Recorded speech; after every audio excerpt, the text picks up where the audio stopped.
अहोई अष्टमी हर साल कार्तिक मास के कृष्ण पक्ष की अष्टमी तिथि को की जाती है और इस दिन माताएं अपने पुत्र की दीर्घायु के लिए व्रत करती हैं और उनकी खुशहाली के लिए भगवान से प्रार्थना करती हैं।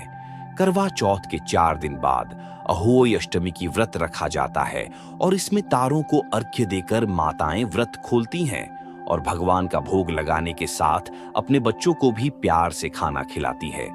इस दिन माताएं निर्जला व्रत करके अपनी संतान की दीर्घायु के लिए कामना करती हैं और अहोई माता की पूजा करती हैं। अहोई अष्टमी के दिन गोवर्धन में राधा कुंड में स्नान किन जाने की परंपरा चली आ रही है। आइए जानते हैं कब है अहोई अष्टमी और तारों को अर्घ्य देने की विधि, महत्व और मान्यताएं। अहोई अष्टमी 2024 कब है?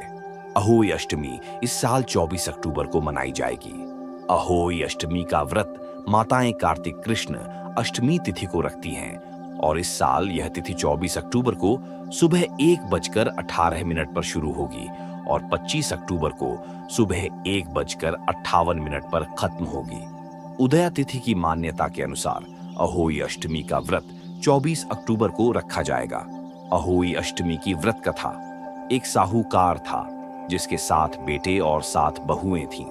दिवाली से पहले कार्तिक अष्टमी को 7 बहुएं अपनी इकलौती ननद के साथ जंगल में जाकर खदान में मिट्टी खोद रही थीं।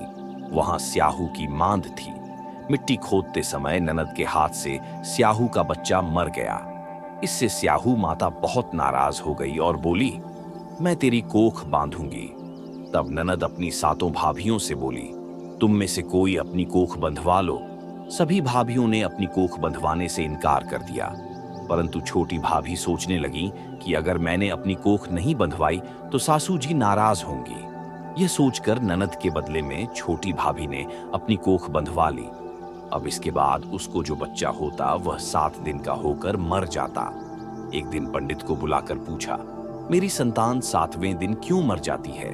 तब पंडित ने कहा, तुम सुरही गाय की सेवा करो। सुरही गाय स्याहू माता की भाईली है, वह तेरी कोख खुलवा देगी, तब तेरा बच्चा जिएगा।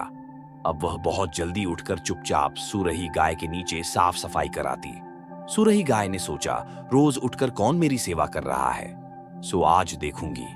गौ माता खूब सवेरे उठी, देखती है कि साहूकार के बेटे की बहू उसके नीचे साफ सफाई कर रही है। गौ माता उससे बोली, क्या मांगती है?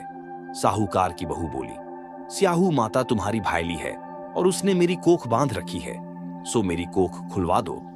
गौ माता ने कहा, अच्छा ठीक है। अब तो गौ माता समुद्र पार साहूकार की बहू को अपनी भाईली के पास लेकर चल पड़ी। रास्ते में कड़ी धूप थी, सो वह दोनों एक पेड़ के नीचे बैठ गई। थोड़ी देर में एक सांप आया। उसी पेड़ पर गरुड़ पंखनी का एक बच्चा था। सांप उसको डसने लगा। तब साहूकार की बहू ने सांप मारकर ढाल के नीचे दबा दिया और बच्चे को बचा लिया। थोड़ी देर में गरुड़ पंखनी आई तो यहां खून देखकर साहूकार की बहू को चोंच मारने लगी। तब साहूकार की बहू बोली, मैंने तेरे बच्चे को नहीं मारा, बल्कि सांप तेरे बच्चे के करीब आया था। मैंने तो उससे तेरे बच्चे की रक्षा की है। ये सुनकर गरुड़ पंखनी बोली, मांग, तू क्या मांगती है? वह बोली, 7 समुद्र पार स्याहू माता रहती है, हमें तू उसके पास पहुंचा दे। तब गरुड़ पंखनी ने दोनों को अपनी पीठ पर बैठाकर स्याहू माता के पास पहुंचा दिया। स्याहू माता उनको देखकर बोली, हाँ बहन बहुत दिनों में आई है। फिर कहने लगी, बहन मेरे सिर में जुएं पड़ गई हैं। तब सुरही के कहने पर साहूकार की बहू ने उसकी सारी जुएं निकाल दी। इस पर स्याहू माता प्रसन्न होकर बोली, तूने मेरे सिर में बहुत सलाई घेरी है, इसलिए तेरे 7 बेटे और 7 बहू होंगी। वह बोली, मेरे तो एक भी बेटा नहीं, 7 बेटे कहां से होंगे? स्याहू माता बोली, वचन दिया है। तब साहूकार की बहू बोली, मेरी कोख तो तुम्हारे पास बंद पड़ी है। ये सुन स्याहू माता बोली, तूने मुझे ठग लिया। जा, तेरे घर पर तुझे 7 बहुएं मिलेंगी। तू जाकर उज्जमन करियो, 7 अहोई बनाकर 7 कढ़ाई करियो। वह लौटकर घर आई तो वहां देखा कि 7 बेटे 7 बहू बैठे हैं। वह खुश हो गई। उसने 7 अहोई बनाई, 7 उज्जमन किए और 7 कढ़ाई करी। शाम के समय जेठानियों आपस में कहने लगी कि जल्दी जल्दी पूजा कर लो, कहीं छोटी बच्चों को याद करके न रोने लगे। थोड़ी देर में उन्होंने अपने बच्चों से कहा, अपनी चाची के घर जाकर देख आओ कि आज वह अभी तक रोई क्यों नहीं। बच्चों ने आकर कहा, चाची तो कुछ मांड रही है, खूब उजमन हो रहा है। यह सुनते ही जेठानियां दौड़ी दौड़ी वहां आई और आकर कहने लगीं कि तूने कोख कैसे खुलवाई। वह बोली, तुमने तो कोख बंधवाई नहीं थी, सो मैंने कोख बंधवा ली थी। अब स्याहू माता ने कृपा करके मेरी कोख खोल दी है।